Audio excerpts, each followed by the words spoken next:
Les assemblées annuelles du FMI et de la Banque mondiale qui ont démarré il y a 2 jours et qui se poursuivront jusqu'au 26 octobre verront la participation de 191 pays membres, soit près de 10 000 participants de la sphère politique, économique, des représentants de gouvernements, des gouverneurs des banques centrales, des organisations internationales, des membres de la société civile et universitaire notamment. Tous seront à table afin de discuter autour du rôle fondamental des systèmes alimentaires et de la nécessité d'accélérer l'égalité des genres, mais aussi la complexité des marchés financiers mondiaux et la recherche d'un développement international durable.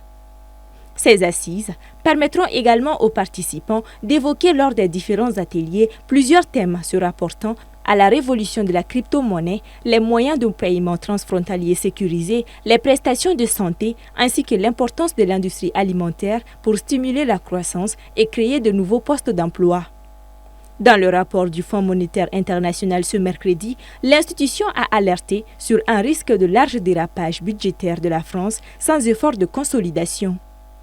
Par ailleurs, il a révisé à la hausse ses prévisions de croissance pour la Russie en 2024, anticipant désormais une hausse du PIB de 3,6%, mieux que les 3,2% prévus jusque-là.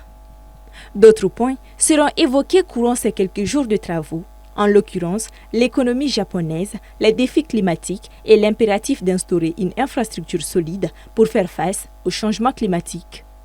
D'ici la clôture prévue le 26 octobre, le FMI annoncera ses prévisions en matière de croissance économique dans les différents pays du monde et publiera ensuite son rapport sur la stabilité financière mondiale.